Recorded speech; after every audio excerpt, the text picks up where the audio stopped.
Wednesday, April 8th, 2020. Good to see people here. My name is Marc Sabatella. I'm the Director of Education for MuseScore, and this is my weekly series of informal chats where I talk about things relating to MuseScore and music making. We pick a topic, we talk about it. You can ask me questions on anything you want, and I am still waiting for confirmation that I am actually broadcasting because streaming. It says I'm streaming, but it's not showing on my phone. So what the heck? Are people seeing me yet? Because I'm allegedly broadcast. Oh, is that me? Am I here? Sorry about this. We had no internet at all yesterday. Okay. So the internet's been behaving poorly. So it came back on in the middle of the night and hopefully stays on. So yeah, we'll hope for the best here. So my idea was just to go through and just talk about some features in MuseScore that not everyone knows about. Sometimes just because they're hidden, they're not obvious how to find them sometimes, and that's something we work on improving. If there's a feature that we know is useful and we know that people aren't finding it, we look at ways of making it easier to find. Sometimes it's because maybe you learned to use the program before the feature existed, and then the feature got added, and you didn't get the memo. And that's happened to me a few times, even as a developer. Sometimes things slide in that I wasn't even aware had been slid in. And so every once in a while I will discover something and say, why on earth did that come from? And I know how to go figure out exactly who added it and when and all that, and it's always a little fun surprise for me. So yeah, I just have a few things in my mind that I want to make sure I talk about, and then it gives you an opportunity to ask about questions, because if there's anything you don't know how to do that I can show you how to do, well, then that's obviously a feature that wasn't known to someone. So the first thing that I am going to point out here is, my video's stuttering. Okay, yeah, so I'm going to expect. Okay, so title page. Most things, if you want to add stuff here, let me start a new score. First of all, when you create a new score, it asks you for the title right there, and you say, here is my title. And then you pick your template, etc. And there's your score and there's your title. If you want the title on a page by itself, you do that the same way.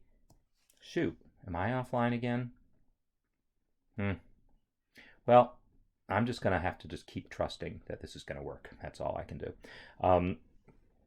So if you want this on a page by itself, you add a page break the same way you would anywhere else. So Control-Enter always adds a page break, and now the title is over there on a page by itself. It's the same way you would select a measure and Control-Enter to put a page break. That's the page break symbol, and you can also add it from the Breaks and Spacers palette. So there you go. There's something right there.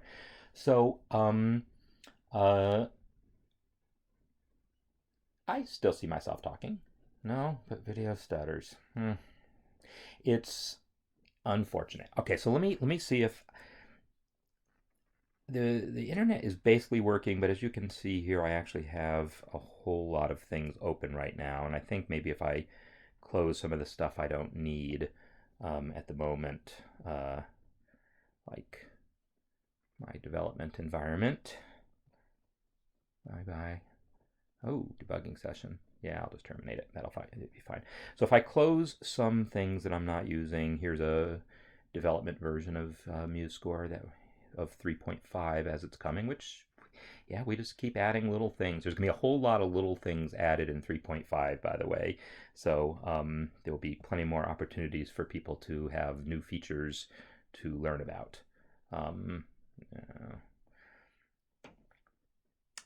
Okay, and Acrobat. Ooh, wow, look at all that. Boink, boink, boink, and boink. All right, maybe it'll stutter less now. We'll see. Okay, so so maybe it'll behave a little better. No, I don't. How do I get it to say no? All right, fine. It's not going to. Yeah, wow, look at that. So, yeah, problem might be on the computer at my end just hanging up. All right, I'm gonna just keep talking because that's what I do, right? Um, so, one of the things that I wanted to talk about first is the fact that we are in the basic workspace here. It has a certain number of palettes here, and we definitely get questions all the time from people saying, well, gee, I want to add some time signature that's not on the palette here, or, um, you know, different symbols that you want that you're not seeing and that you think MuseScore should have, or maybe under articulations you're like, oh, there's got to be more than that. Well, there is more than that. So hopefully most of you people watching this have figured this out. But there is the advanced works. There's also these other ones that I've installed or created myself. But basic and advanced come pre-installed. So you switch to advanced, and suddenly my palettes get bigger. I have more of them now, and the articulations palette in particular now has a whole bunch of symbols. So that's something that not everyone knows, that there's a whole lot more to MuseScore. Also, the toolbar got more buttons. Right now there's like triple dots and quadruple dots and these really short notes and really long notes that I don't think were there on the basic workspace. So so there's that.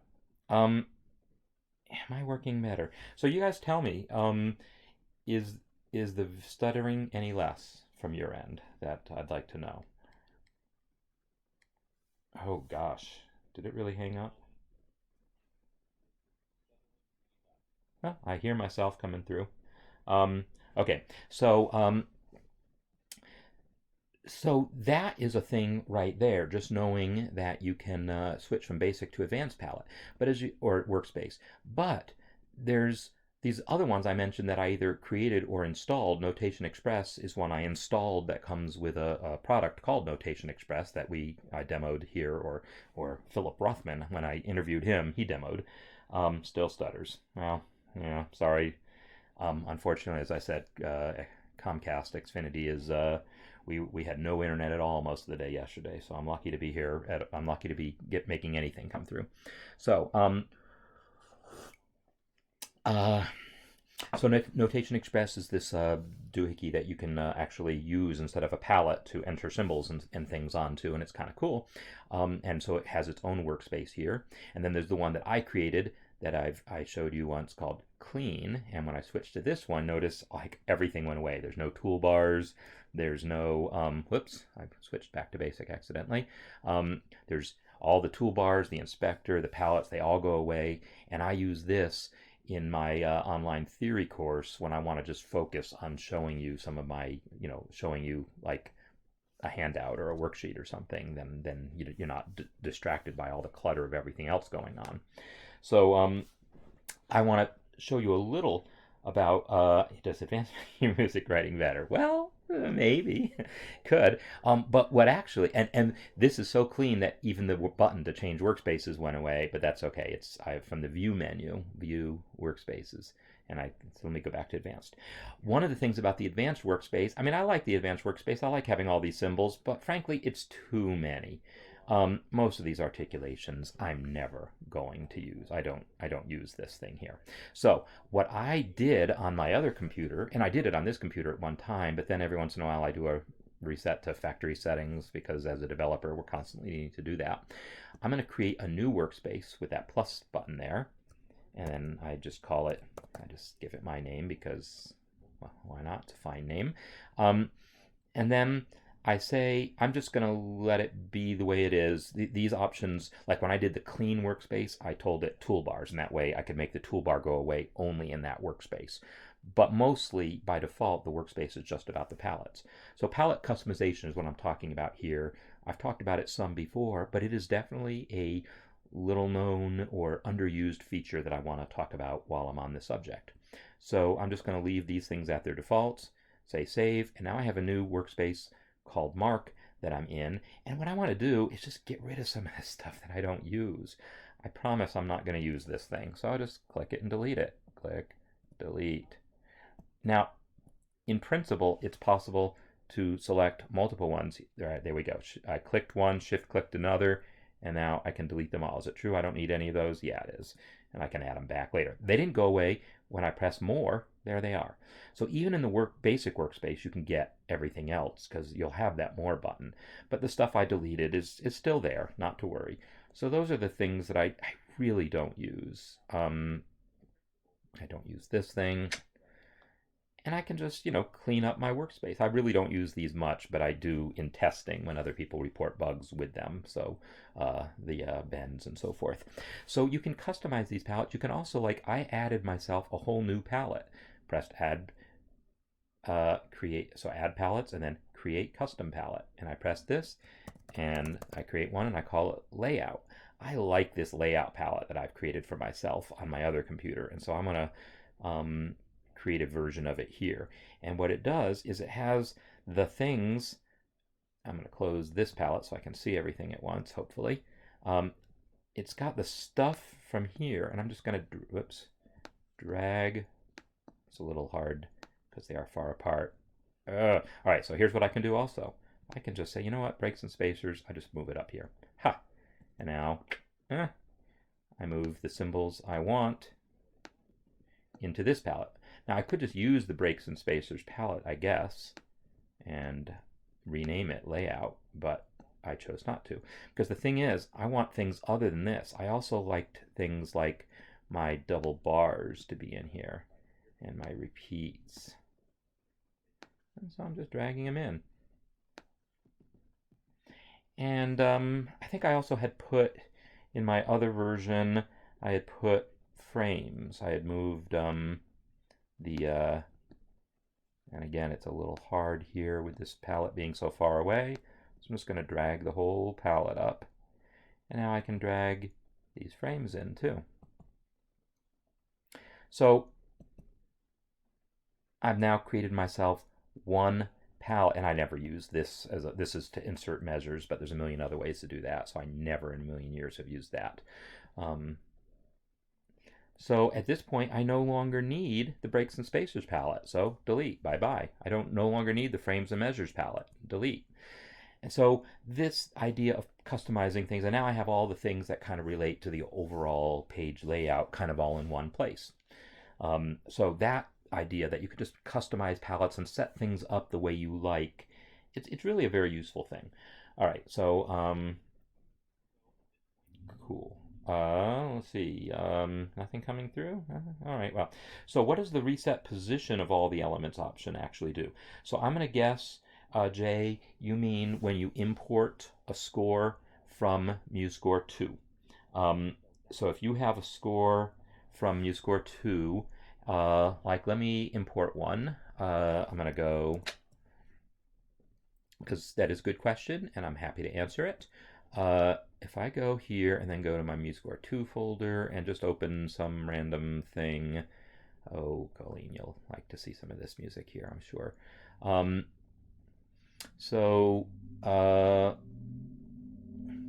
Let's hear a little, let's hear Thiago. That was a nice little arrangement. So I'm going to open this arrangement.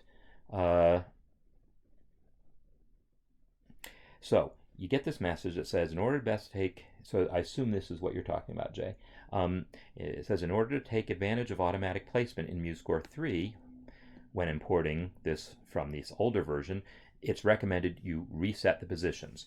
The idea is, when in MuseScore 2, it did, okay, see how this rehearsal mark is colliding with that tempo marking? That was the default in MuseScore 2. Those things would overlap, or things in general could overlap. If I had chord symbols above the alto sax part, this C would be crashing into the, I guess, E minor 7 that would be showing up at that point. You'd get all sorts of collisions. And so in MuseScore 2, what you used to have to do is manually adjust everything just to avoid collisions. In MuseScore 3, that is no longer needed. So most of the manual adjustments that you would have done in MuseScore 2 are simply not needed anymore. So if I say yes here, what it's going to do is it's going to eliminate all those manual adjustments that I made, and then it's going to let the automatic collision avoidance do its own thing. So I'm going to say yes, and you'll see what it does. Oh, this didn't collide because this guy's invisible. Let me make it visible, and you can see that then the collision avoidance do its thing. So notice now the rehearsal mark moved to avoid that tempo marking. That stuff happens automatically. Can I find other places where something more clearly automatically did adjust itself? Maybe there's examples in here. Oh yeah, I guess I changed this one. Oh, okay, look here. See these chord symbols here? This tie here, these chord symbols in MuseScore 2 would have been colliding with these notes. And so probably in MuseScore 2, I had applied a manual adjustment to them so there wouldn't be a collision. But this is no longer necessary. So by accepting the reset option, it eliminated my manual adjustment and just lets the automatic thing take over.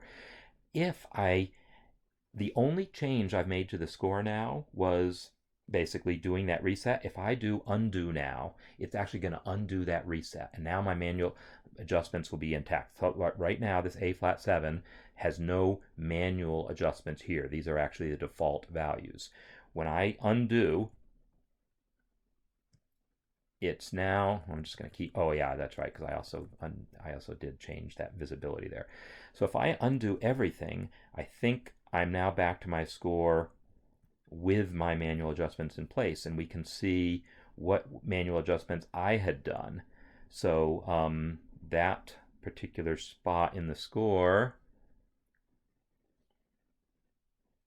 yeah, it looks like I had manually, well, maybe it didn't undo that. Let me just re-import it so you can see that. I'm just going to re-import this score. Chiago. I'll play it a little bit because it is a cool tune. So this time I'm going to say no. And this time it's going to continue to obey the manual adjustments I had made originally. And you'll get to see how I had attempted to fix collisions. And, well, maybe I didn't. Maybe I didn't actually make any manual adjustments. I probably just let it collide, to be honest, because it's the score. Maybe in the part maybe I adjusted. I don't remember, to be honest.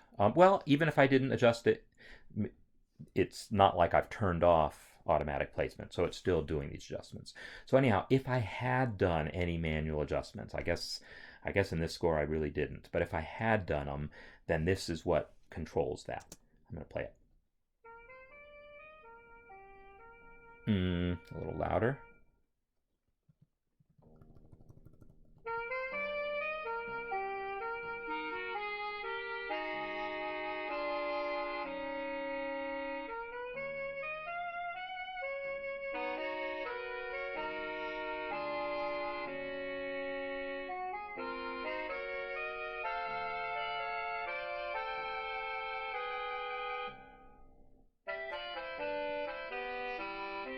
Anyhow, it's a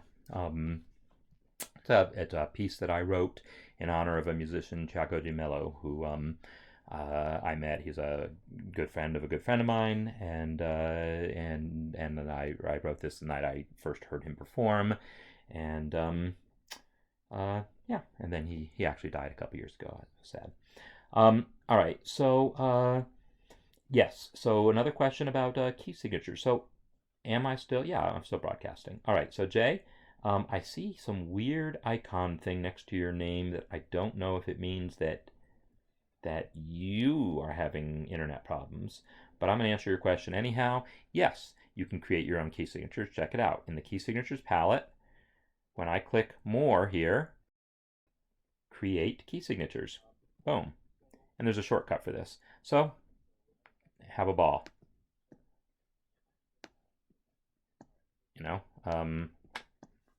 You can create your own key signature, and then add, and well, I have to have selected something in the score to add it to, but anyhow, that's how you do it. So and you can also just press at any time Shift K, and it brings up the key signatures palette there.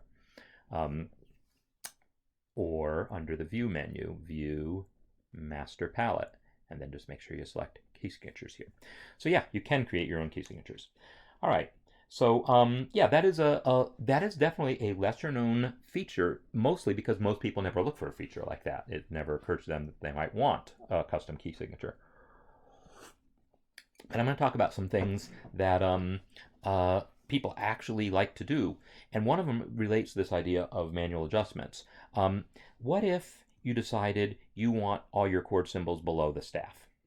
Now, people have for a long time been in the habit of just dragging things below the staff one by one when they want to make that happen. Well, I want to show you at least 2 or 3 different ways to not have to do that. Um, so one of them is instead of dragging something, it's notice when I drag them, they're not really lined up all that well because dragging is not precise. In the inspector here, wow, look at that, 4.01. I almost got exactly 4 by luck. This guy, though, 4.01. Wow, am I really that consistent? That's crazy. They both tell me that that adjustment was 4.01, but this one was 4.2. So these two are actually exactly aligned by some, 1 out of 100 miracle. But, I'm never going to reproduce that again. This one I ended up at 3.6. So this is a crazy way to do things. You're going to get messy scores. So when you want to move things in a more precise way, use the arrow keys. And so if I just press the arrow key, it moves things. I'm pressing down arrow. You can see this B flat 7 is moving a small amount. It's a tenth of a staff space at a time. Or I can just go 1 full staff space at a time. Control down. Boom, 1 staff space. Boom, 1 staff space. Boom, 1 staff space. Boom, etc. So, and same with moving left and right. 1 control moves a full staff space at a time. So as a way of getting more precision in your adjustments, that is definitely something you've probably seen me do, but it bears really emphasizing that it's really something you want to do. But if the goal is to get it below the staff, I can do you one better. People who learned MuseScore starting with MuseScore 1 or 2 probably know that you can select a note and press X to change its stem direction. And like I'm looking for a B. I'm looking for a note just because the whatever in me wants it to be a note that actually maybe should be flipped. Let's say I want this stem to be down. I click this, I press X, and it flips the stem down, right? So in MuseScore 1 and 2, that's about all X could do. But now it does just about everything. I can select a chord symbol and press X and flip it down.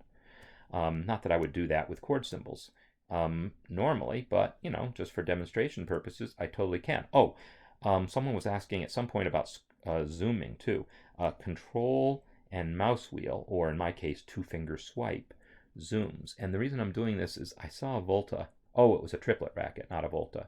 Either way, I'm going to select one of these triplet brackets, X, boom, now it's above, right? I think that much was in MuseScore 2 also, triplet brackets and maybe ties.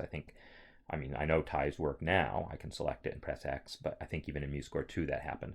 But things like rehearsal marks, select it, flip. Or measure numbers. Oh, I don't have any measure numbers in this piece. Well, yeah, I just don't. So X flips almost anything you can think of from below the staff to above and vice versa. Oh, okay, I see. So, yeah, seeing you've got, if anyone can translate that, that would be wonderful. I went offline and now I'm back. Yeah, I'm just sorry. So, okay, this is going to be an easy one, Jay. I'm going to select a single bar and copy it 10 times. Ready? Here's my bar. R, R, R, R, R, R, R, R, R. I don't know if that was 10, but you got it. R.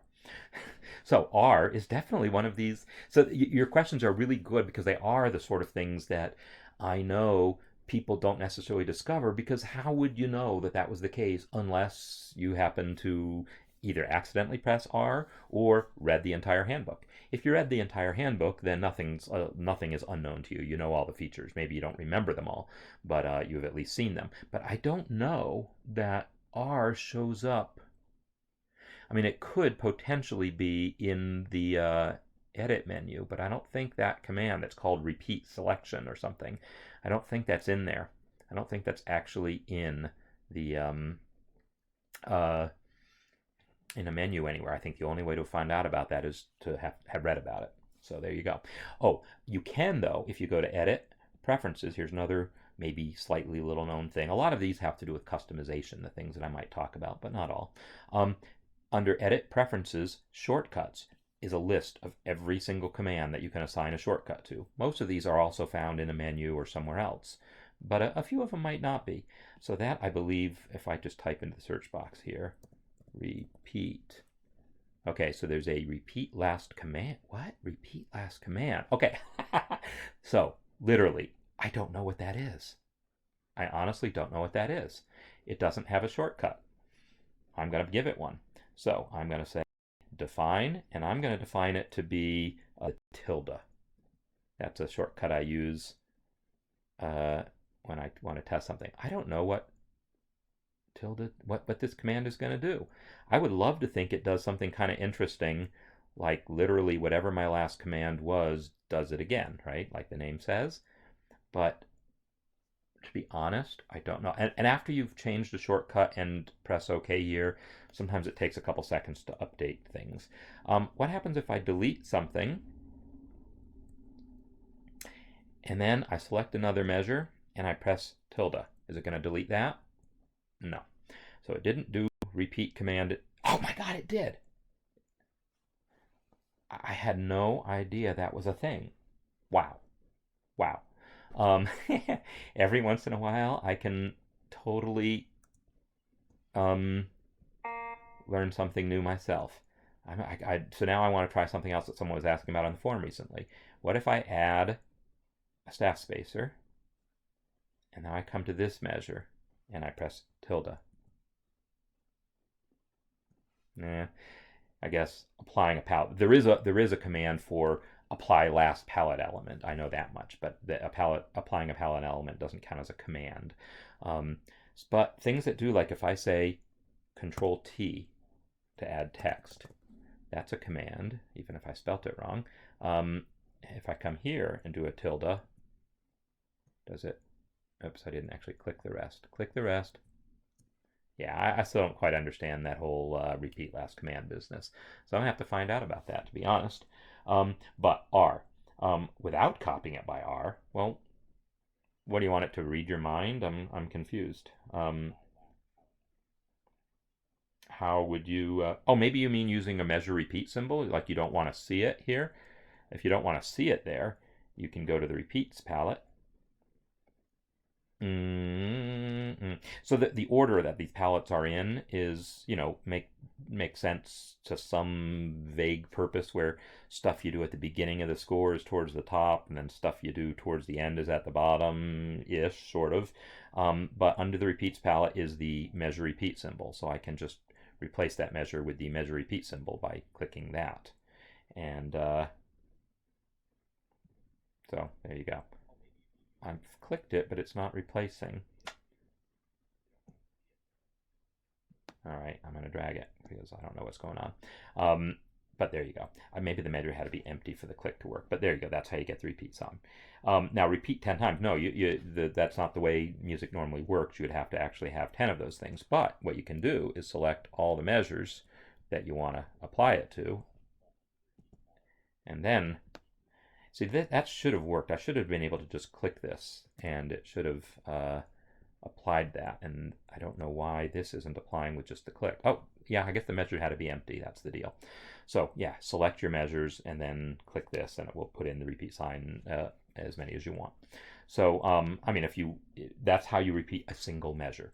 If you want a bunch of measures, well, you got the repeat signs here, and then you put in the text that says repeat 10 times. Another thing that came up when I was looking at the edit menu are these commands here that you've maybe seen me talk about, or maybe haven't. I added these about a year ago. I added some of the commands in MuseScore, and lots of other people have contributed, but I actually wrote the code for this. I've written a line here that's in whole notes. What if I later on decide, you know what, I want to change this. I want to make the tempo twice as slow and then turn these into half notes. Well, I'm going to cut them, and then I am going to paste half duration. Boom. Now it's those same notes as half notes. And it will do the same thing. It can handle fairly complex things with like multiple voices and all sorts of business. So here's like a whole passage that involves a bunch of different stuff. I will zoom out where I can see it. Actually, I'm just going to switch to there's another little known thing. Notice I'm thrown a little because when I'm in that workspace where I just wanted to display, that clean workspace that I said I use for demonstration purposes, I have it set so the pages scroll this way because my worksheets and handouts work well this way, but scores work better if they scroll that way. And so the option to control this is under the View menu. And so there's another like random little, no, it's not under the View menu, it's under Edit Preferences. I lied. Edit Preferences, Canvas, scroll horizontally. And again, especially on my system right now, because my system, you saw how it was all glitchy, and then I closed all those windows and maybe it got a little better. All right, now I can see better. All right, so I can take anyhow complicated things that involve triplets and whatnot, and it will successfully clicked in the wrong place. If I click that passage, cut it, and then paste, and there is a Control-Shift-Q, and I'll talk about that in a second, is the shortcut for it. And you see it took those quarter note triplets, turned them into eighth note triplets, just like you'd want. Really did everything accurately. Cool. All right, good. Glad you guys are enjoying. And then the same for double duration. So the reason why Control-Shift-Q is the thing is it also works on individual notes. If I just Q, will half the duration of it. Q again, halves it again. I can just got shorter and shorter. So you can take a note, and this works while you're in note input mode. If and you've probably seen me do this. I enter a note, and then I mean to maybe enter a half note now, but I forget. I type the D next. I'm like, oh, I meant that to be a half note. Well, I don't have to erase it and do it again. I just press W, and that doubles the duration of what I just entered. So Q and W are good kind of mistake fixers when you're in note input mode. I would say I used MuseScore for I don't know how many years. Well, I used it probably for a couple years before knowing those commands were there. And then even after I knew they were there, I just didn't really wrap my brain around actually using them. It just didn't seem like it could be something I would use. And then eventually, I don't know what clicked, but somehow one day something clicked and I realized, wow, I really can fix simple errors when I'm in note input mode just by using Q and W to fix some durations, and I started doing that more. So that there's still that mystery command of the repeat last command, and I really don't understand what that one does, and I'm going to have to look it up at some point. But I can tell you right now, this select section command is one of these ones that I discovered when I was developing my online course for MuseScore, the actual Mastering MuseScore online course, as opposed to my theory course. I wanted to make sure that when I was updating for MuseScore 3, because I originally wrote the course for MuseScore 2, when I was updating it for MuseScore 3, I wanted to make sure I found all the new stuff that was added. So I started going through every menu item one at a time. And I ran across that one, and I was like, oh, well, here's a new thing. And it turned out, no, this thing's been here for years. Well, maybe it was added at MuseScore 3 and it was a later update. Anyhow, there was some point where I thought it had recently been added, and it turned out it had been around for a while. And what this is, sections are things you use, like, for instance, it's hard to tell from this worksheet. This worksheet, I have invisible staff lines. There's another little thing. If I right-click this staff, oops, that's a frame. If I right-click on the staff, you'll see I have invisible staff lines. And that's what enables me to have this worksheet show some notes that are actual notes, so that when I click them, they play, but you don't see staff lines.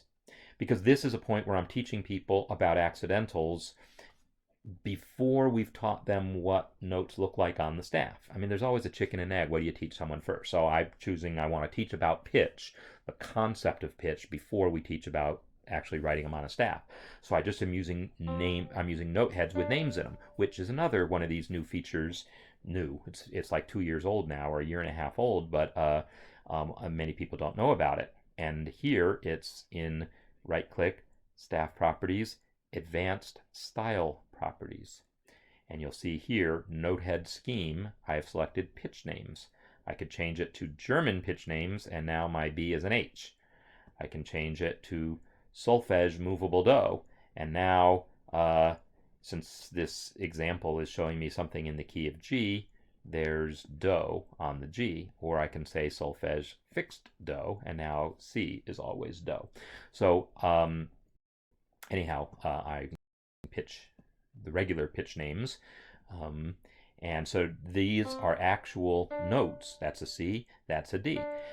Now, notice they're all on the same line. Even normally you'd expect a D to be higher than a C, right? But I didn't want to be confusing people with that yet, so I'm using another sort of little known feature, and that is here in the inspector for a note, there's a thing that says fix to line, and that's basically saying force that note onto that line, regardless of what its pitch is. And so right now you're not seeing the line, so it's a little, maybe you're like, what the heck, I don't understand. Let me go to my little empty score here. I can enter a C here, but I can make that C appear anywhere I want using fix to line. So fix to line 0, fix to line 1, 2, 3, 4, 5, 6, 7, 8. So I can force, this is still a C. When I click it, it's still a C. So, but I can force it to appear somewhere else. And that's occasionally useful when you're notating guitar or stringed instrument harmonics. You know, you want it to sound like one thing but appear somewhere else on the staff. That'll do it. It was actually developed, though, for slash notation. These slashes you see here, these are notes. But they are using the fix to line to force it to appear on line 4, regardless of what the pitch is. I can change the pitch of this note. And you hear me changing the pitch, but the slash stays right where it is. So if I transpose this passage, the slashes stay in the middle. These slashes are just notes. They're notes that have been set to not play. Notice the play checkbox is turned off. So slash notation is just notes that have been set to not play, and they are fixed to the middle line so they don't transpose, and they're set to stemless. And I say they are set this way. You can do that yourself in the inspector, but under the tools menu is fill with slashes, and that's really Alt-S. Did I add that shortcut myself, or is that there by default? I don't remember. I don't remember either of those things being true. But right now, anyhow, apparently Alt-S is fill with slashes. Let's see, Alt-S. Yeah, there you go. It filled that measure with slashes. So, and all it did is add notes and then set them to not play, fix line 4, and made them stemless. So I feel like I, as often is the case, sidetracked myself. Oh, I was going to talk about select section. So in my worksheet, in this accidentals worksheet, this right here is one section of music. If I turn on in the view menu, show unprintable, that's going to show the symbols like this, section break or line breaks or page breaks. So there's a section break here. And what that does is it resets like the measure numbering, so it starts over at measure 1, and it does some other things like that. If I press play, the section break normally will pause the playback. You'd use it like between movements of a piece. Pauses, then moves on. So section breaks are useful when you want to introduce, like, to separate two sections of music, basically. So either movements of a piece, or in my case, different exercises. Like if I'm writing out scales, I might put one scale on each line, and I want the playback to stop or just pause after each one. So I use section breaks for that. Well, the command that I didn't know existed until a few months ago when I was updating my course is select section.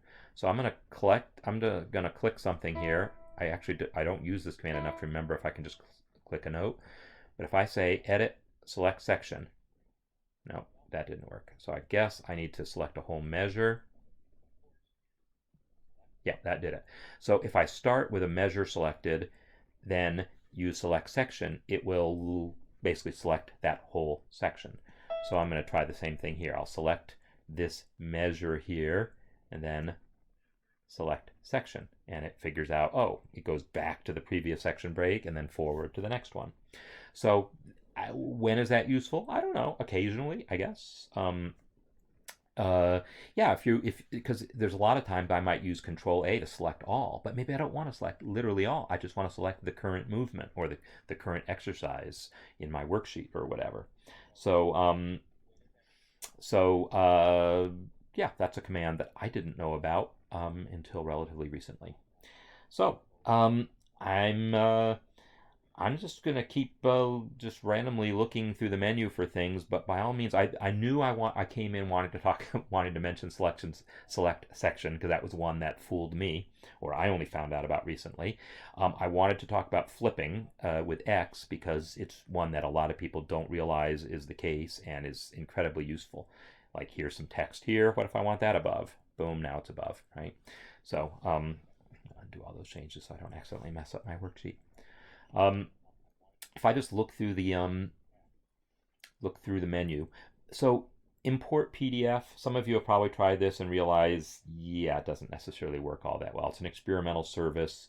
Doesn't currently. I mean, it uses a program called Autoverus, which is a really good program, but Autoverus really requires you to work the interface and massage the PDF file and so forth to get the right results. Then it will send over to MuseScore.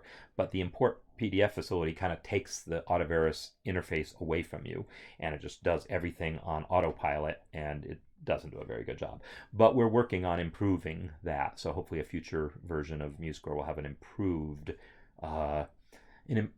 integration with Autoverus, so the import PDF will be a little more useful.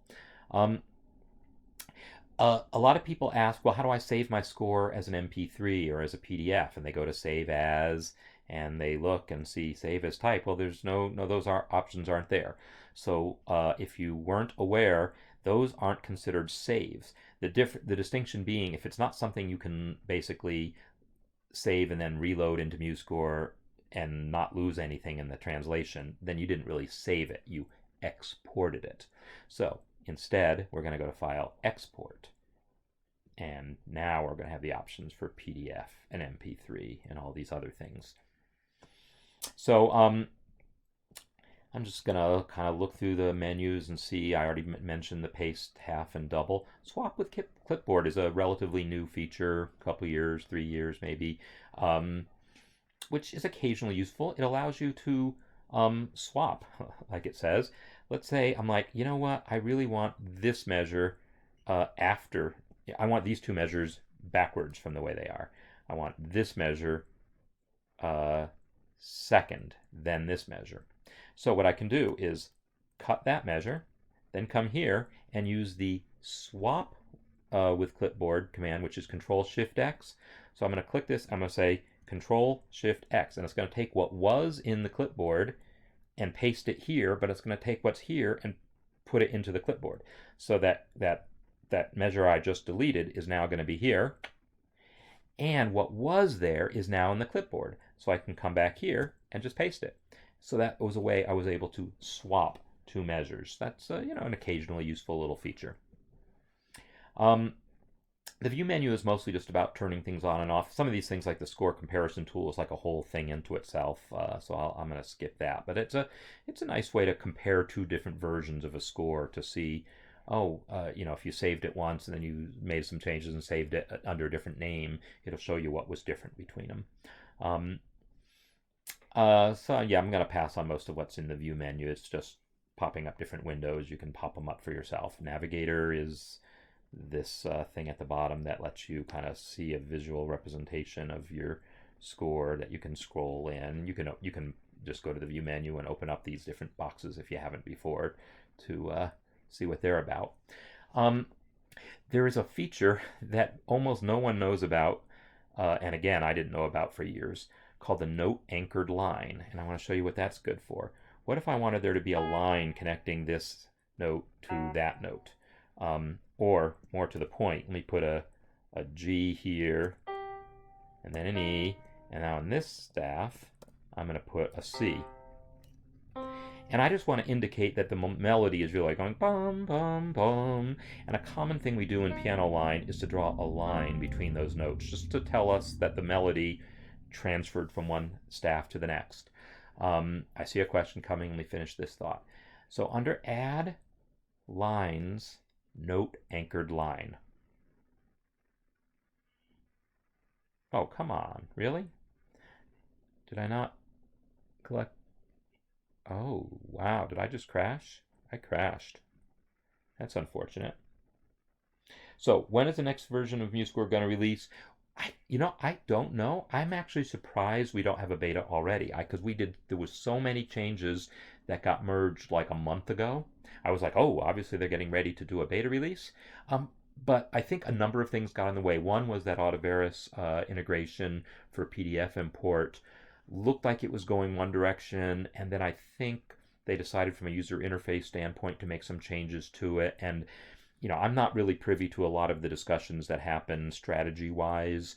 And then, of course, the whole coronavirus kind of shut down a lot of the normal things, because there are people sitting in an office that actually work on things together, and they're all home now. So lots of things are a little up in the air. That's my best lame answer for you. So I don't know what that crash was about, but could have something to do with that. The score I was working on, I remember, was a score imported from a several years old version, and maybe somehow the note anchored line didn't work well with it for some reason. I don't know. I'm just guessing. But I will finish showing what a note anchored line looks like. So I'm just gonna, I've control clicked to select both of those notes, and then I'll say add lines, note anchored line, and it just draws a line between them. And again, it does work if they're between different staves too, at least staves of the same instrument. So that isn't on the palette, because if we just showed you a line, it would be hard to know that that wasn't just the regular line, because the regular line is something different. It doesn't connect two notes. It's above the staff. I mean, you can drag it onto the staff, but it's for a different purpose. It behaves differently. Like these lines, like as I change the pitch, notice the note anchored line follows it. This line is shaped the way it's shaped, and if I shape it this way, it's going to stay shaped that way even as I change the pitch. Maybe the whole line's going to go up. I guess it doesn't. Yeah, I guess this line doesn't avoid things by default because I adjusted it already. But anyhow, the angle of that line stays fixed, but the note anchored line changes with the notes. So that's a feature you don't find in the palette. You'd only find it if you're hunting through the menus. So that's a relatively unknown feature. And a lot of people don't necessarily know about the add remove system breaks command, which is a good one to know about. And it is like, notice how the default score is set up kind of with 4 measures per line, because there's a break at the end of every 4 bars. But when I create a new score, it's not going to be set up that way. And most music in the world that exists is not set up to be exactly 4 measures per line. But there are some contexts where that is what we want. One of them are jazz lead sheets. We expect to be 4 measures per line very often. And the other is like music for children. We often set up in a very consistent format like that. So in situations like that, and maybe a couple other exercise sheets and things if you've got 4 measure exercises. So what I can do is select everything here if I want everything to be 4 measures per line, or select just the part of the song that I want to be 4 measures per line. Format, add remove system breaks, and then I can say, yeah, I want every 4 measures. Bam, and now I've got my breaks every 4 measures. One of the other features that I know, well, people are often asking how to delete measures. It is now called remove selected range. This thing has changed names a bunch of times because everyone complains about the name it used to have, and then so we change it, and then someone complains about that, we change it again. But the shortcut has always been Control Delete. So if I want to make this measure here go away, If I want to make that measure, the ascending part of that phrase, go away, Control Delete, and now it's gone. Notice, it's hard to tell that because there were rests. Anyhow, the rest made it hard to tell that it didn't just clear it out and replace it with rests. But now you see if I just press delete, it replaces those notes with rests, but Control Delete gets rid of that measure entirely.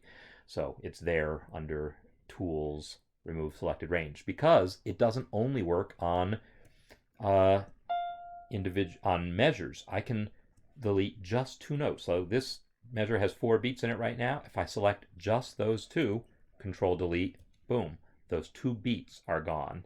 And now I just have 2 beats in that measure. And I get this little minus sign here showing up to let me know, oh, your measure's a little short.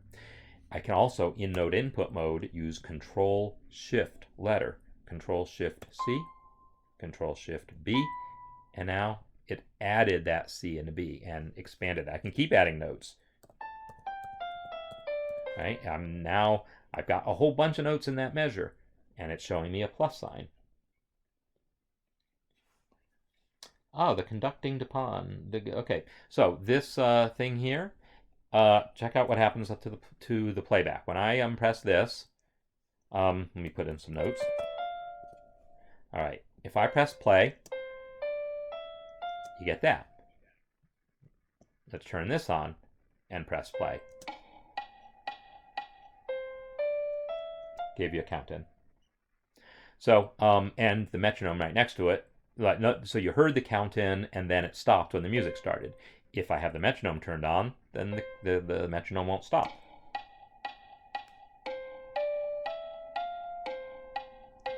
So the metronome gives you a metronome while the music is playing. The count in extends the metronome so that it starts counting before the piece starts, so that if you want to like play along with your instrument or something, you can get set. So, yeah. Regroup Rhythms is a kind of nice little one. Yeah, these are some of these commands in here are all useful things. If there's all sorts of wrong ways to write rhythms.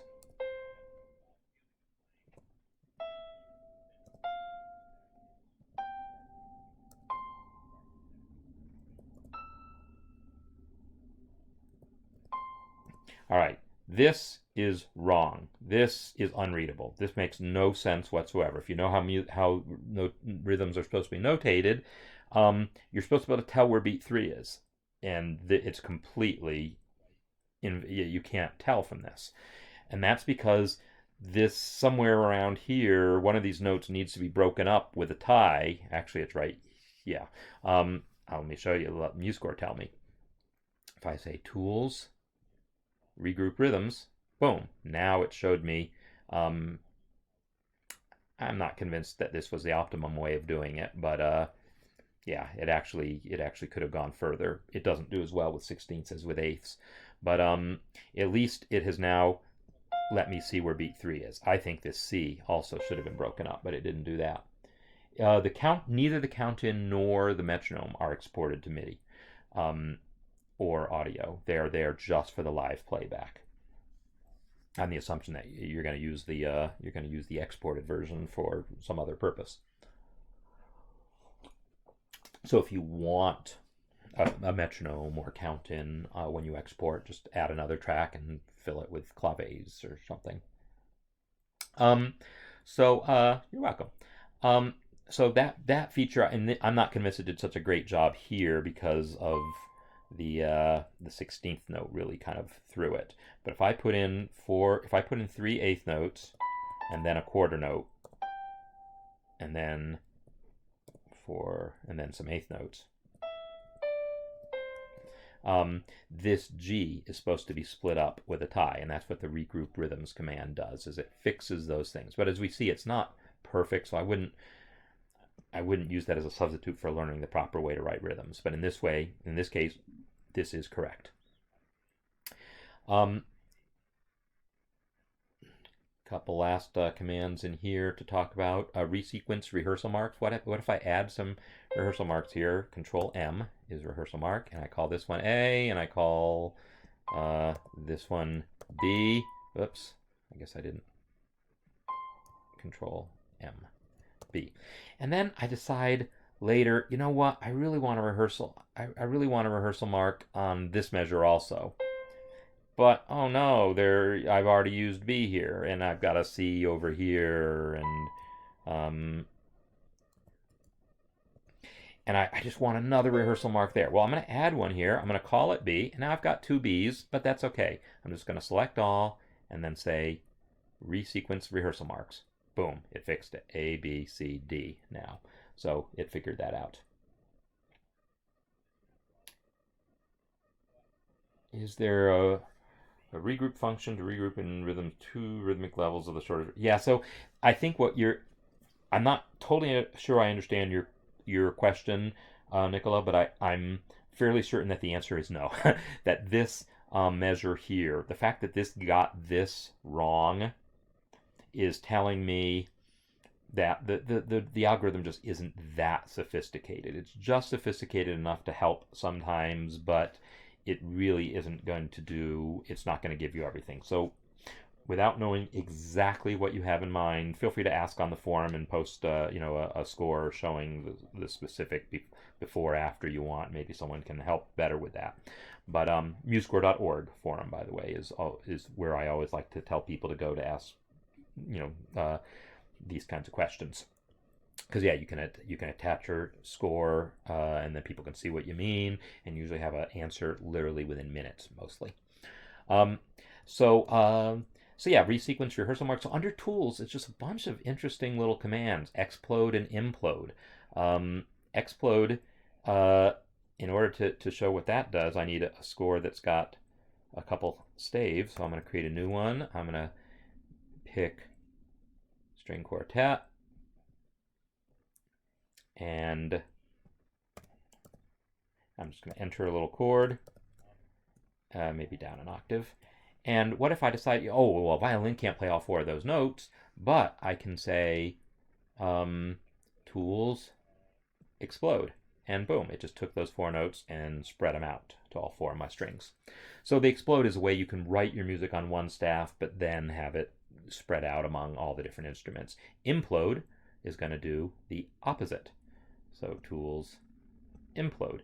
Now when you do the implode, it actually combines it into multiple voices, because we don't know when you do the implode, I mean, the rhythms might not match, and so it's going to assume you want multiple voices. But if you then run it a second time just on that staff, it then looks for opportunities to combine the multiple voices, and now you're back to just one chord. So implode and explode are other useful features. The unroll repeats is kind of useful if I have a little repeated passage here. Oh, where's my layout? I put my repeat bar right there. Boom. So I've got a passage right here that's got a boom, and then that thing repeats. If I now go to Tools, Unroll Repeats, it's going to write. There you go. It actually created a separate score. My original score is still here, but it created a new score in which that is all written out, which can be occasionally useful. So copy lyrics to clipboard. This does pretty much what you might think. It's if I have hello as my lyric, if I now say tools, copy lyrics to clipboard, great. I'm now going to find, wait a minute. Oh, I don't have it open here. Look at that. I don't even have, all right. I need to have, that doesn't matter. I'm just going to do it right here. I'm going to paste. Hello. So it allows you to paste lyrics into a word processor, basically. Yeah, this is a Google spreadsheet, but whatever. So, and notice it got rid of the hyphen and everything. It turns it into actual, bye Jay.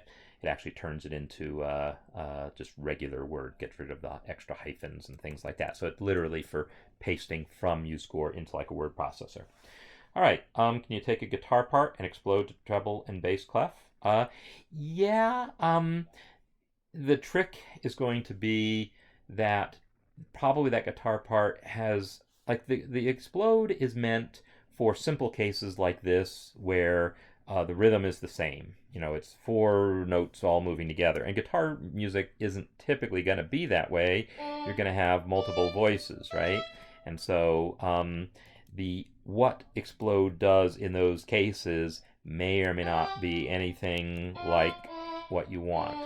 So if I take this and I press Explode, let's see what it does. Because to be honest, I don't remember.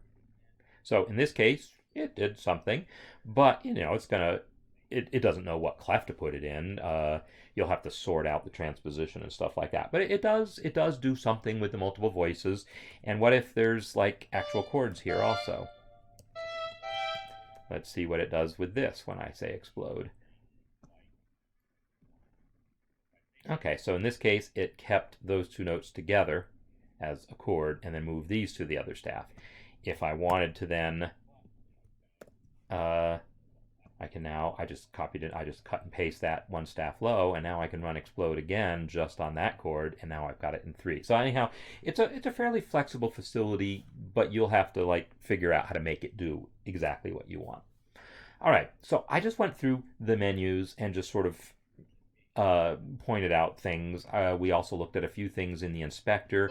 Realistically, always look at the inspector. You see a ton of stuff in here, but chances are if there's something, there's like, oh, I've got a marking of some kind that does almost what I want, but something's not quite right about it, chances are the inspector over here is how you fix it. And if you've ever closed it because you're like, oh, I don't want to look at that, that's fine. Just go to the View menu, View Inspector to get it back.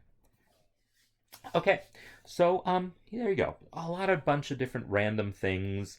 But yeah, these random things I think are useful. Because probably anyone watching this, probably you looked at that and said, oh yeah, I knew this one, I knew this. Oh, I didn't know that one, right? I mean, that's just the way these things go. Different people know different parts of the program, but virtually none of us know everything, myself included, which is why I still want to know what that repeat last command does. So by gosh, I'm going to figure that out. Okay, so yeah, we're just gonna keep doing these. That's the nice thing, coronavirus or no coronavirus, my job is still the same. I still do what I do here. So I'm gonna be coming at you again next week with something. Maybe it'll be MuseScore 3.5 beta. I don't know. Or maybe it'll be something else. But as always, I will take suggestions for things to cover, and I've gotten some suggestions I haven't gotten to because some of them I wanted to wait for MuseScore 3.5 because I knew they were going to have relevance there. So there's a couple suggestions I've specifically held off on wanting to talk about. Can you explode only beyond a split point? Only beyond the split point. Marcus, I'm not... Oh, well, you mean somehow limit what's being exploded.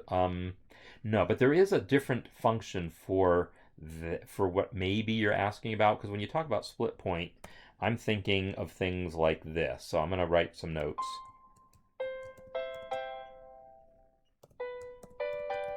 All right. I have a passage here.